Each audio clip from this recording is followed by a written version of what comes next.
Okay, terrific. Thank you. Thanks, everyone, for finding your seats and for coming here today. I'm Dave Wilkinson. I'm the director of the White House Office of Social Innovation, and we are so grateful to have to be doing this event at this time with the Zuckerberg Initiative and the Stanford Center for Poverty and Inequality, who have been terrific partners and whose work will only be more important in the years to come. I wasn't planning on doing this, but why don't I just quickly start with the elephant in the room, no pun intended. So some of you may have noticed that there was a federal election recently. As the president has said, as President Obama has said, there are some discouraged folks out there, and there are also some emboldened and enthusiastic folks out there. The president has given us a mandate to hand off the White House and the federal administration smoothly. That's what we're doing. But we also recognize that folks like the people in this room, people who are movement leaders focusing on challenges of poverty and justice and inequality, are understandably feeling a little uncertain about the state of affairs and where things might go. One thing that is good news is that there was broad agreement, the presidential campaign level and every level, among Republicans and Democrats, that inequality is a problem, that poverty is a problem. What we also know is that there are vastly different visions of the solutions to those problems. And as Jim Shelton said when we talked the day after the election, one thing that folks might expect is, on these issues, a period of gridlock, where maybe not a lot is happening at the federal level. We expect that these different visions will clash, and that a lot of the sort of typical paths for taking on poverty and inequality might be blocked up, Democrats on defense, Republicans on offense. And so that will be a challenge. If there is a silver lining to any of this, it may be that areas, given that we expect some gridlock, those paths where there is common ground agreement may make unique progress, may be positioned to make unique progress. And solutions that respond to poverty and inequality using data and evidence, getting better value for the taxpayer dollar, may be uniquely well positioned to make great progress. And we are also, as Jim pointed out, at a unique time where we are really positioned for technology and human-centered approaches to begin to move the needle. So I felt like that was very important to acknowledge, because it is sort of the undercurrent of everything we're thinking, I'm sure, in this room. I do believe that we are handing off the country in very good shape. The president is leaving the country stronger than when we found it 8 years ago. So we have had, thank you. We have seen 6 years of continuous job growth, which is a record. 15.5 million new jobs have been created. The unemployment rate, as we leave office, will be likely below 5%. It's 4.9% right now. Wages are going up. In fact, we've had the longest streak of continuous wage growth since the early 70s, and that is reducing inequality in this country. The deficit has been cut by 75%. The stock market has tripled. Inflation is low. Consumer confidence is high. Gas prices are down. These are all good things, good indicators. But we've also seen positive indicators on populations we care about. In 2015, we saw the largest annual decrease in the poverty rate on record. We had an 8% decrease in poverty, and we've had that continuous pace throughout this calendar year. High school graduation rates are higher than they've ever been, and that's true across every demographic. Crime is measurably down in this country, and as a result, incarceration is down too. Since 2010, we've reduced chronic homelessness by 27%, and veterans' homelessness is down by nearly half. You may have noticed that we talk about healthcare occasionally in this administration. Well, the uninsured rate it is lower than it's ever been, including for children who they and their families will now know the security and stability of being insured. So we are very enthusiastic about the progress that we've seen in this country. And as we think about kind of what's next and what could be a common ground area of opportunity, the topics we're talking about today are relevant. Now, when DC is a very communications-oriented town, and when you talk about human-centered approaches and evidence-based policy and procurement reform and data science and social behavioral science, senators and chiefs of staff and comms directors' eyes can roll in the back of their head pretty quickly. So we've gotten accustomed to talking about what's the value proposition of doing this. And so you may see my high-tech system that I have behind me. To quote our US CTO, Megan Smith, sometimes low-tech is high-tech. And so this is the multimedia portion of the presentation. So we spend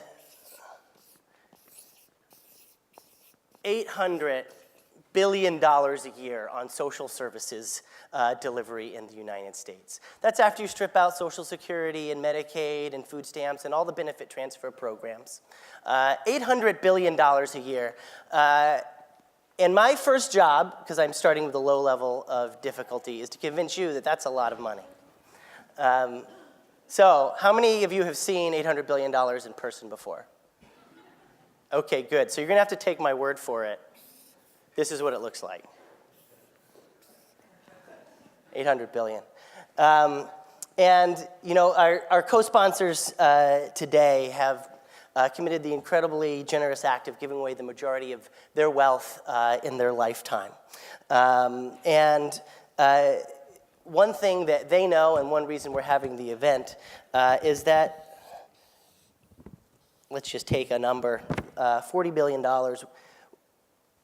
The federal, state, and local government deploy that for social services delivery every 16 days. For those who care about poverty and inequality, we know there's a tendency, often in this community, to say, forget about government. What government does doesn't work. It's too stodgy. It's too slow. It's not agile. I'm going to go my own way. Well, if you care about poverty and inequality, you can't afford to ignore the tremendous amount of resources that are deployed to combat those through government. And so $800 billion, so it's a lot. The reason we deploy these resources, and first of all, I should note that we spend that on early childhood and K through 12 education and community economic development and workforce training, elder care, child care, many other issue areas.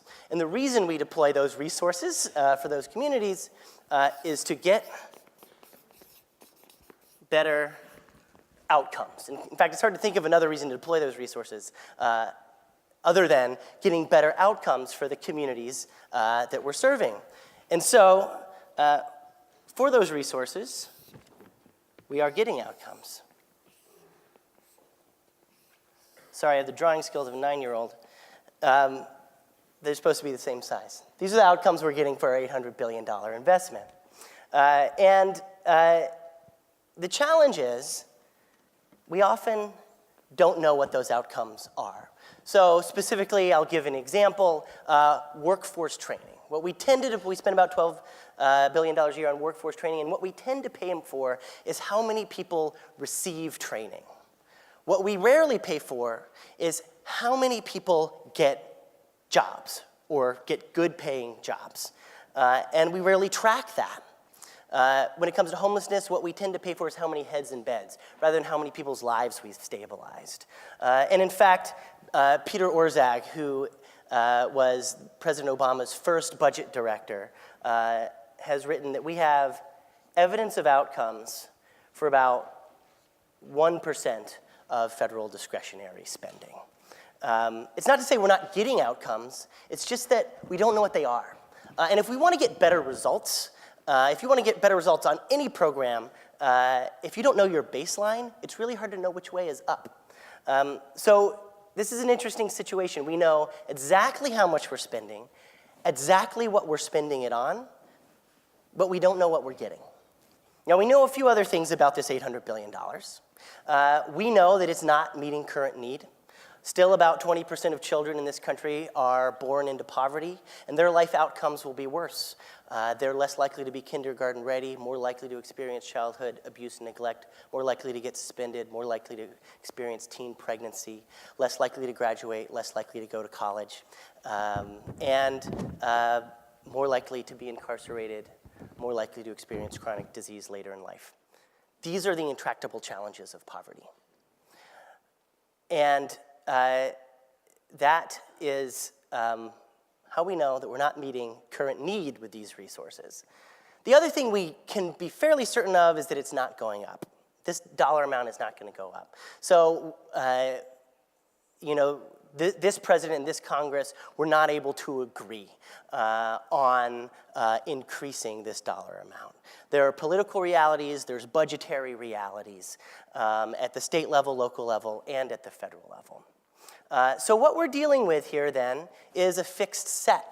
So if a leader wants to deploy resources, more resources in one area, we're not going to find new resources, so we need to find it from somewhere else.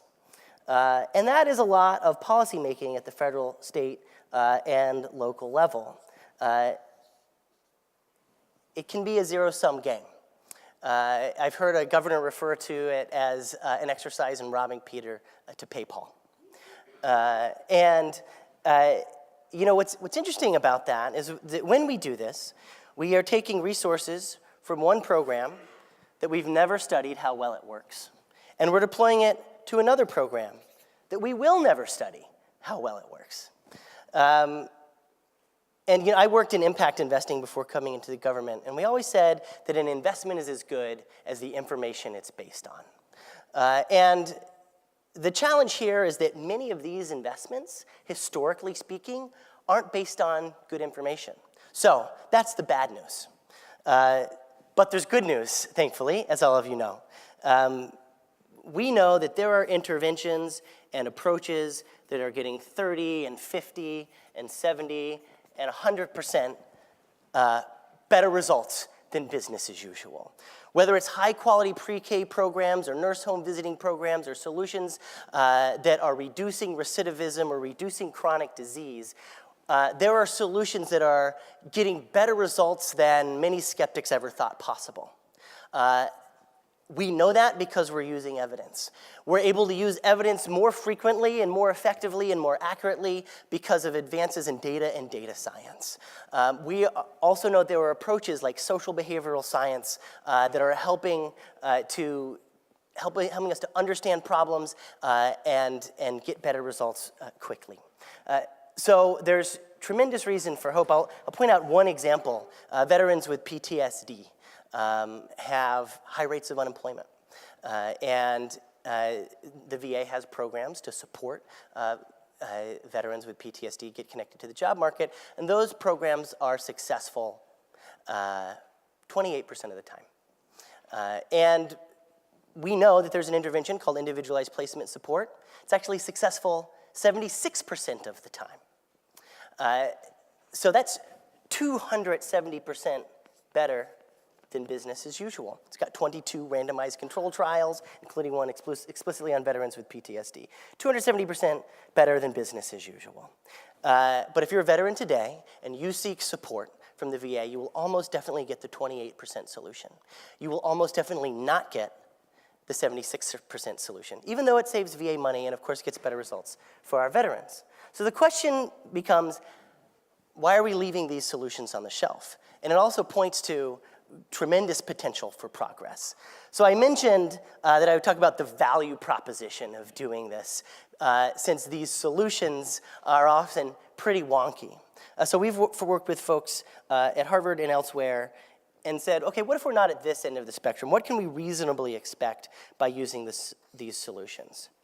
And we think it's reasonable to think that if we tracked outcomes and got better results, that we could improve outcomes by 25%. Okay, so what does that mean? So 25%, 1.25x. That would be quite an accomplishment. We think it's within reach. And it's a way to get better value for our resources. So what is 25% of $800 billion? 25% of $800 billion? $200 billion. We've got a mathematician in the room. Okay, $200 billion. So that's not nothing. In fact, that's Harry Truman Great Society level investment in social services delivery, which is pretty exciting. Obamacare was scored at $120 billion a year as a point of comparison. Given that it's unlikely that we're going to be spending more, in particular in the upcoming climate, if we want to move the needle on the intractable challenges of poverty, it's less likely to come from robbing Peter to pay Paul and playing defense, though I certainly will want to be doing that on a number of critical programs. But moving the needle will more likely come from finding the solutions that work and shifting our resources, and finding the approaches that work and shifting our resources to those approaches. And that's a pretty exciting value proposition. And all the more exciting to think that this is a moment and opportunity where at the state and local level, there could be an open pathway to working on that.